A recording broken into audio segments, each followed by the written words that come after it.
வணக்கம். சற்று முன் கிடைக்கப்பெற்ற மிக முக்கியமான செய்தி ஒன்று வெளியாகி உள்ளது. எடப்பாடி பழனிசாமி அவர்கள் தேர்தலில் போட்டியிட தடையா?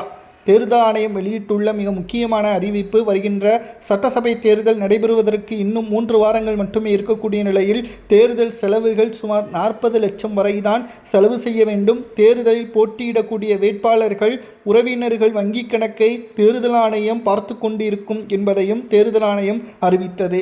ஆனால் எடப்பாடி பழனிசாமி அவர்கள் சேலம் மாவட்டத்தில் எடப்பாடி தொகுதியில் போட்டியிடுவதற்கு சுமார் 40 கோடி வரை தற்பொழுதே செலவு செய்து வருவதாக குற்றச்சாட்டுகள் எழுந்துள்ளது. இதனால் ஆதாரங்கள் அனைத்தையும் சேகரித்து தேர்தல் ஆணையத்திற்கு அனுப்பி வைக்கப்பட்டால் எடப்பாடி பழனிசாமி அவர்கள் தேர்தலில் போட்டியிடுவதற்கு தடை விதிப்பதோடு மேலும் இதற்கான பணம் எங்கிருந்து வந்தது, குறிப்பாக மக்கள் மத்தியில் எடப்பாடி பழனிசாமி அவர்கள் அவமானப்பட்டு நிற்பார். ஒரு கட்சியின் பொதுச் செயலாளர் முதல்வர் வேட்பாளராக இருக்கக்கூடிய எடப்பாடி தேர்தலில் போட்டியிடவில்லை என்ற அறிவிப்பு நிச்சயம் அதிமுகவை தோல்வியை ஏற்படுத்தக்கூடிய ஒரு சூழலை உருவாக்கும் என்ற குற்றச்சாட்டுகளும் முன்வைக்கப்பட்டு வருகிறது. மேலும் சட்டசபை தேர்தல் இன்னும் 3 வாரங்கள் இருக்கக்கூடிய நிலையில் ஒவ்வொரு பூத் கமிட்டிகளிலும் இருக்கக்கூடிய அதிமுகவின் நிர்வாகிகளுக்கு இதுவரை எடப்பாடி எந்த ஒரு ஆலோசனையும் நடத்தவில்லை.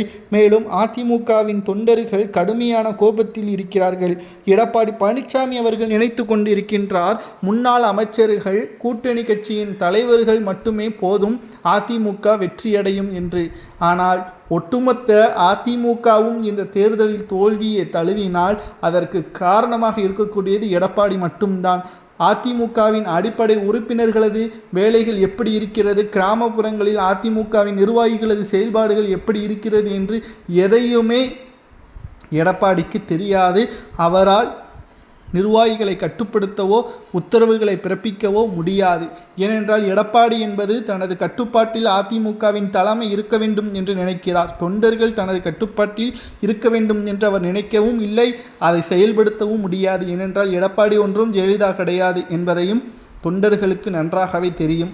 சசிகலா, டிடிவி தினகரன், OPS, செங்கோட்டையன், வைத்திலிங்கம், மனோஜ் பாண்டியன், பன்ருட்டி ராமச்சந்திரன் இவர்களுக்கெல்லாம் செய்த துரோகம் சட்டசபை தேர்தலில் எடப்பாடி பழனிசாமி அவர்களுக்கு முன்வந்து நிற்கும். தேர்தல் ஆணையம் கூறுவது போல் எடப்பாடி பழனிசாமி அவர்கள் சுமார் 40 லட்சத்திற்கு மேல் செலவு செய்தால் தேர்தல் ஆணைய விதிமுறைகள் படி அவர் தேர்தலில் போட்டியிட தடை விதிக்கலாமா அல்லது அதற்கும் ஏதேனும் வழி வைத்திருப்பார் எடப்பாடி பழனிசாமி அவர்கள். ஒருவேளை அதையும் மீறி தேர்தலில் போட்டியிட்டால் எடப்பாடி தொகுதியில் எடப்பாடி பழனிசாமி அவர்கள் வெற்றியடைவாரா என்பதை அதிமுகவின் உண்மையான தொண்டர்களை கமெண்ட் வாயிலாக கூறுங்களேன்.